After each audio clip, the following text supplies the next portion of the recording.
What's up guys, it's Linear Fan of Stuff to you, and today I'm going to be doing a recording of my round 15 Veruckt World Record run, which hopefully when it gets released it is still the world record. Now this run, there was a bit of luck, there was a lot of luck, a lot of good strategies, a few overly risky things done. But all in all, I think it was a pretty good run in general. Take a lot of advantage of the drops that I get, take a lot of advantage of everything that I'm given in the run to make it a lot faster. Now, what's important to understand with Veruckt runs is that your round 1 to 5 is probably one of the most important parts of the run. If you can get a really good round 1 to 5, round 5s to 15 are more out of your hand, so it's a lot better to get those really good early rounds where you have more of an opportunity to really make a difference, because mistakes are a lot easier to make at the start of the run than they are at the end of the run, just based on purely how the Veruckt run is done. Now on the first 5 rounds, the most important things to do are take advantage of grenades, which I don't do until round 3 and 4, I think, in this run. I don't even know if I do it in round 3.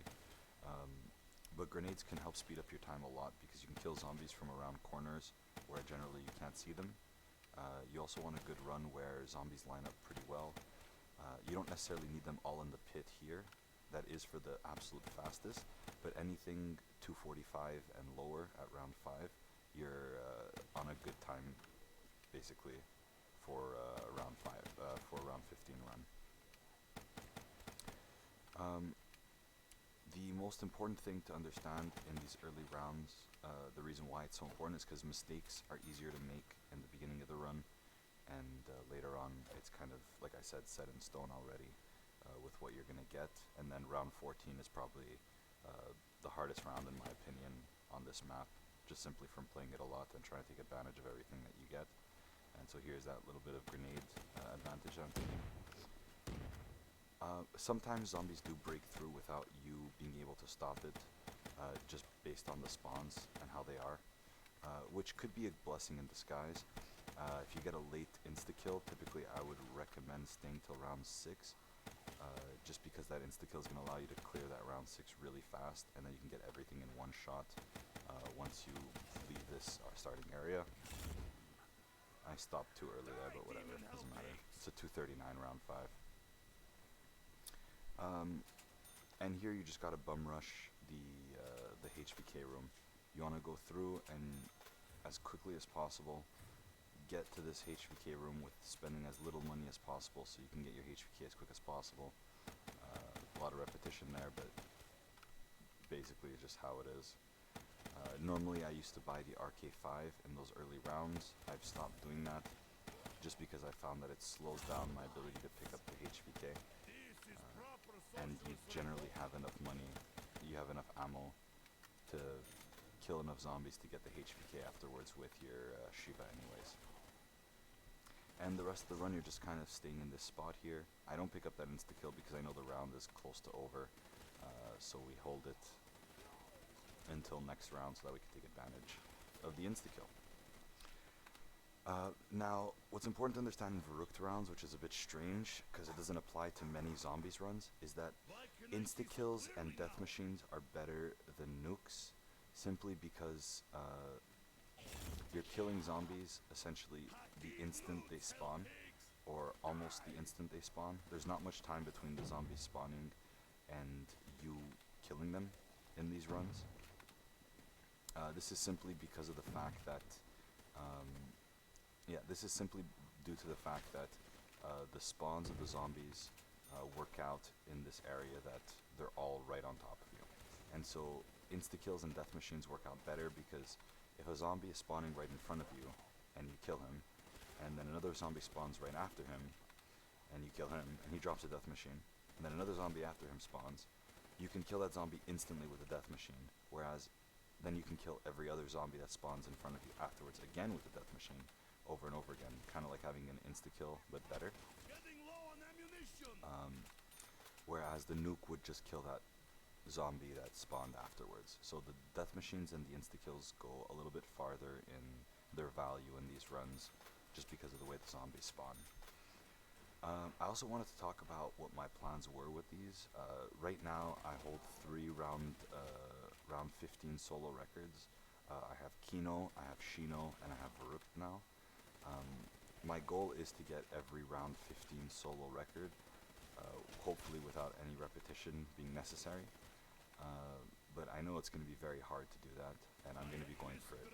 The next 2 that I'm going to be looking for are probably going to be Origins and maybe Nacht, but the problem is Nacht is so horrible to run round 15 that I don't know if I would really want to go for it until maybe the end, maybe leave like the worst for last.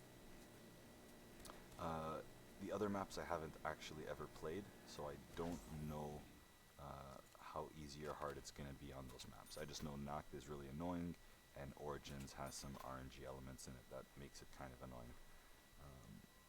But I'm going to be going for all the round 15 world records, and hopefully I'm able to pick them up, because that'll be a really cool achievement to get. Once again, picking up insta-kills. What's really nice about insta-kills is that you can abuse grenades, throw them off walls, and kill zombies basically the second they spawn, or before they're even in range of being seen, which is an advantage over Death Machine. But Death Machine, like I said, you can just spray infinitely and just shoot down a corridor. And you can see here the strategy is kind of just cycling between these 2 spots. Especially when you have insta-kill, you're going to be cycling a lot more through these 2 spots. You want that back barrier typically constantly boarded up, otherwise it's easy to get overrun on this map, just due to the zombie spawns, and later in the round especially you get a lot of runners, which is what you want, fast zombies. It could be very difficult, and you're going to see later in the run what happens if you kind of ignore the back barrier for slightly too long. This run you're basically using the HVK the whole time. The attachments you want on it are any sight that you like, because the sight is free. You want quick reload plus speed cola, so that you basically have 0 reload time, which is really important in these types of runs. And then just anything that increases accuracy or damage. So I guess like foregrip. I like laser sight because whenever you have an insta-kill or something, it's a lot easier to just spray openly in the general area, so that because of like the vision, it's hard to see zombies necessarily where they are. So just spraying down a barricade is a lot easier, and the laser sight lets you spray down in a concentrated area, which is nice. Like I said, speed cola is extremely important. My old strategy, I used to try and take the Wonder Fizz, go to the Wonder Fizz and pick up random perks. The issue with the Wonder Fizz is that it's slightly too far out of range to really be useful, and I've tried plenty of different strategies, and I found that the best was just ignoring the Wonder Fizz altogether. There are very limited situations where you can take advantage of the Wonder Fizz, but those situations are few and far between. As you can see here, we cleared a lot of zombies, waited to the last second on that nuke, and the round still doesn't end, just because zombies just hadn't spawned. Now here I'm being a bit more aggressive with my positioning, just because I know that all the zombies have basically spawned that are left. With the nuke, the amount I killed before, it was definitely going to come to an end this round very soon. Yeah, so we're going to be looking to get all round 15 records. It's going to be a journey. It's going to be pretty tough. I'm going to try to start streaming again. I used to stream my runs whenever I did them, and I'm probably going to go back to doing that pretty soon. Hopefully I can do that like nightly or something, just to give, just so I have something to do that's a bit more than just aimlessly just AFKing. Typically when I do these runs I have some audio in the background, which is why you could see that sometimes when you can hear the zombie and I can hear the zombie in this post-op recording, I'm not actually moving in the right direction, just simply because I don't have any audio going on. Once again, you can see an extremely late nuke going off in Veruckt, and the round's still not ending. This is the most annoying part about Veruckt, where you're expecting the zombies, you're expecting the round to end, and it just doesn't every time. Um, but yeah, so that's basically the main strategy that you take when you're coming into Veruckt. Um, you want to get to this spot basically as quickly as possible because it is the best spot on the map. I did have another strategy that I tried a couple times, but it is so difficult, and I don't even think it's faster in the end. A strategy I tried a couple times that maybe someone can see if it's faster is actually, instead of starting on this side of the map, on the Juggernaut side, and running to where the HVK is now, you start on the quick revive side, and with the strategy that I was theorizing that I tried a couple times was you buy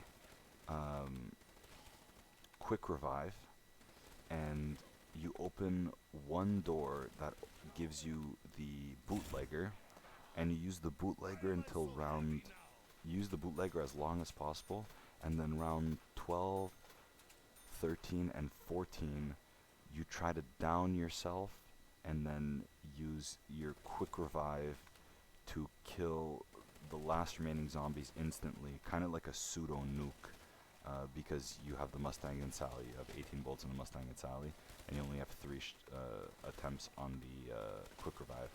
But that strategy was so difficult to pull off that, like, to me it's still only theoretical, and I don't even know if it's faster in the end than this. The reason why it could be faster is because you're not opening any doors, and the area you're staying in has pretty limited spawns. It has only in the yard and then outside, like behind you, which is very limited in spawns, kind of.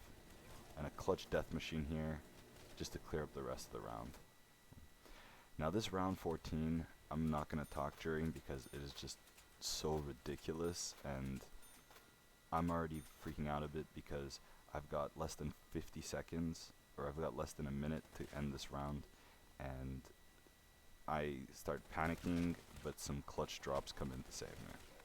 So I'll just let this speak for itself.